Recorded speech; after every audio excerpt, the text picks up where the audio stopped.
नमस्कार, आप देख रहे हैं विंध्य भारत और आपके साथ मैं हूं अजिता। कल नया बजट आया है। आपने देखा किस तरह से बजट आने के बाद लोगों में उथल पुथल सी है।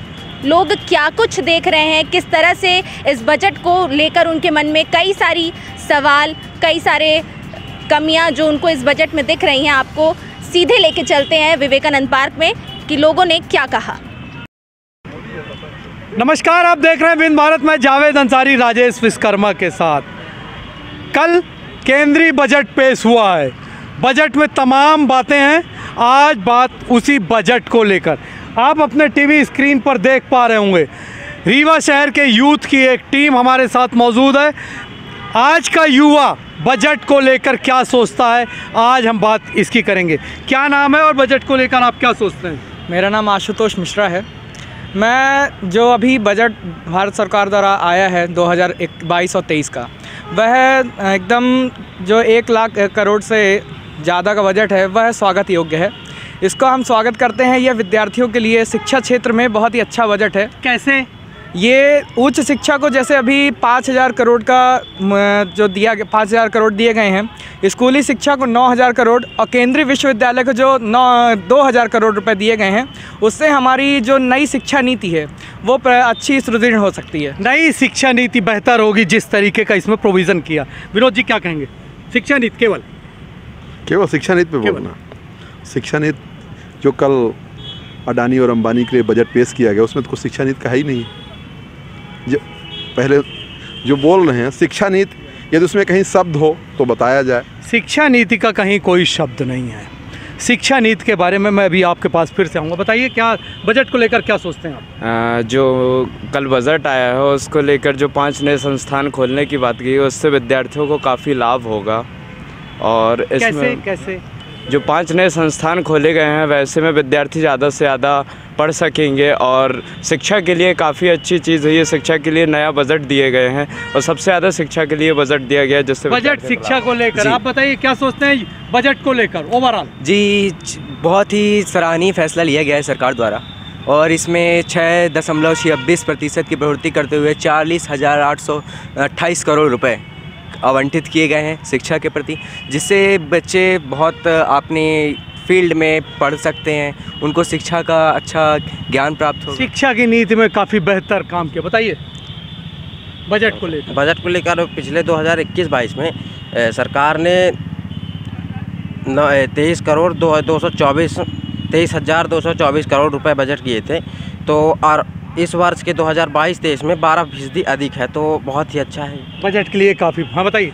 इस बार ऑनलाइन शिक्षा को लेकर भी बजट में बहुत ध्यान दिया गया है। 188 नए चैनल खोले गए हैं, जिससे बच्चों को स्थानीय चैनलों में 1 से 12 कक्षा तक में उपलब्ध कराए जाएंगे। संस्थान खोल देंगे अगर जो है तो हम व्यवस्था नहीं कर पाएंगे। अगर हम सिर्फ खजाना भरने में व्यस्त रहेंगे तो ऐसे में कुछ लाभ नहीं होगा। खजाना भरने में व्यस्त रहेंगे तो कोई लाभ नहीं होगा। बताइए। सर्वेश विफ्रा नाम है मेरा। सबसे पहले तो मैं ये कहना चाहूँगा कि बजट नहीं जुमला है। छात्रों को बजट में कोई राहत प्रदान नहीं की गई, केवल हेडलाइन बनकर रह गया है। स्कॉलरशिप समय पे कैसे देंगे, इसके लिए कोई बात नहीं की गई है। रोजगार, लगातार छात्र आंदोलन कर रहे हैं, इससे पता चल गया कि ये देश का मुद्दा है बेरोजगारी। सरकार की अभी भी आंख नहीं खुली है। सरकार मेरे भाई ने कहा कि ऑनलाइन शिक्षा, सभी को इंटरनेट कहाँ से मिलेगा, इंटरनेट की सुविधा सभी को कैसे प्रदान की जाएगी, ये पहले मोदी जी बताएँ। बताइए। बजट में साफ साफ दिखता है डाटा सस्ता आटा महंगा। आज जीवन कैसे जिया जाए, कैसे बेहतरी से जिया जाए, हर एक युवा परेशान है। कैसे उसका परिवार चले, उसको नौकरी और उसके जीवन यापन के लिए कोई सोर्स नहीं बनाए जा रहे हैं। डाटा और मोबाइल सस्ते करने से काम नहीं चलेगा। और दूसरी बात हम कहना चाहते हैं, जैसे कोई भी छात्र है, अगर वो ऐसी शिक्षा पढ़े जिससे 2-4 पैसे कमाए, अपने परिवार को चला सके कौशल शिक्षा के आधार पर, लेकिन इन्होंने नई शिक्षा नीति के तहत कॉर्पोरेट कंपनियों को लाभ देने के चक्कर में, प्राइवेट कंपनियों को लाभ देने के चक्कर में, उनको मुनाफा देने के चक्कर में नियम बनाए, नीतियाँ बनाए। बताइए क्या कहेंगे बजट को लेकर? वर्तमान में कल जो बजट पेश हुआ है भारत सरकार के द्वारा, उसमें स्वास्थ्य नीतियों के बारे में जो मोदी जी ने कल घोषणा करी कि स्वास्थ्य का बजट बढ़ाया गया। 2020 में और 2022 में, मतलब अभी वर्तमान में 3 साल का ही अंतर देखा जाए कि जो बीपी के मरीज़ और जो शुगर के मरीज़ महीने भर में अगर 300 रुपये की दवाई 2020 में ख़रीदते थे, आज वो अपने आप 600 की हो गई। दवाई के रेट बहुत ज़्यादा बढ़ गए, तमाम तरीके की समस्याएं हैं। ये बताइए, शिक्षा के क्षेत्र में आपने कहा बेहतर काम हुआ, आपके भाई ने कहा किसी तरीके का कोई भी लाभ नहीं मिलेगा। क्यों लाभ नहीं मिलेगा? उनका कहना था साफ तौर से कि जो भी पुराने संस्थान हैं उन संस्थान को भी पहले बेहतर करिए तो फिर नए खोलिए। संस्थानों में अभी जैसे कोरोना महामारी के कारण अपने संस्थान अच्छे से चल नहीं पा रहे हैं। जो पेरेंट्स हैं वो अपने बच्चों को कॉलेज स्कूल भेजना पसंद नहीं कर पा रहे हैं। इसीलिए ऑनलाइन शिक्षा को सुदृढ़ बनाने के लिए नए चैनल खोले गए हैं। स्थानीय चीज़ें कैसी दिखाई जाएं, बच्चों को जानकारियाँ कैसे मिलें। इनका कहना है कि हमने कोरोना की वजह से ऑनलाइन को बढ़ावा देने के लिए 200 चैनल खोल दिए। देखिए, डिजिटल सिस्टम कितने भी चैनल खोल देंगे हम, जो है तो पहली होती है व्यवस्था पर जो है तो पहले जो है तो फोकस नहीं करेंगे। पहले जो है पहली व्यवस्था होगी तो छात्र पढ़ेंगे।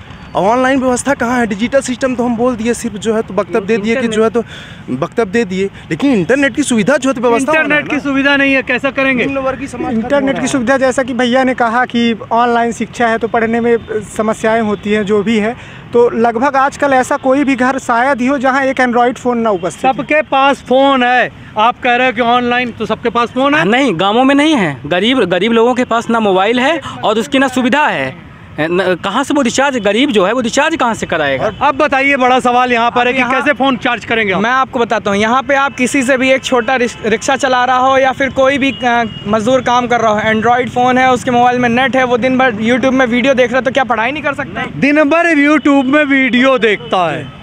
अब आप बताइए, तो ये तो बात ही खत्म हो गई, फ़ोन सबके पास है। शिक्षा केवल ऑनलाइन माध्यम से नहीं की जा सकती। जब तक भौतिक रूप से छात्र छात्राओं को अध्यापन नहीं कराया जाएगा, वो अध्ययन नहीं करेंगे। कोरोना काल चल रहा, तो कैसे ऑनलाइन भौतिक रूप से होगा? कोरोना काल चला तो ऐसी व्यवस्था क्यों नहीं बनाई गई कि 3 साल होने चले आज तक महामारी का ख़त्म नहीं कर पाए। डोज, सेकंड डोज, फिर बूस्टर डोज, क्या नाटक लगा के रखा है। ऐसे तो 4 साल जब ख़त्म हो जाता है तो घर में हाथ धर के बैठ जाते हैं। हमारा कहने का मतलब, जो कोई विपदा आए उसके बाद, अगर वो विपदा चली जाए उसके बाद भी हमको हाथ कमर कस के तैयारी करनी चाहिए। तैयारी ज़ोर शोर से करनी चाहिए। आपका नाम, आप हमारे साथ देर से जुड़े हैं। हम आज बजट पर बात कर रहे हैं। बजट को लेकर युवा क्या सोचता है, हमारा टॉपिक ये है। मैं संदीप पांडे, जिला संयोजक रीवा। जो आज बजट पेश किया गया है, ना वो किसी छात्र के लिए, ना किसी युवा के लिए, और ना ही हमारे देश की जनता के लिए फ़ायदेमंद है। कुल मिला के कुछ उद्योगपतियों के लिए, और जो निजीकरण का एक तौर तरीका चलाया जा रहा है, उसको देखते हुए ये आपका बजट पेश किया गया है। बताइए भैया, एक बात आपने सुनी? निजीकरण से अगर हम बात करें तो हमारे जो दूसरे देश हैं वहाँ पे निजीकरण होने से ही एकदम विकास हो रहे हैं। इसीलिए भारत सरकार द्वारा भी यहाँ पे थोड़ा थोड़ा निजीकरण लाया जा रहा है कि हमारे देश का भी विकास हो और हमारा देश एक ऊंचे शिखर पर पहुँचे। क्या कहेंगे बजट को लेकर आप?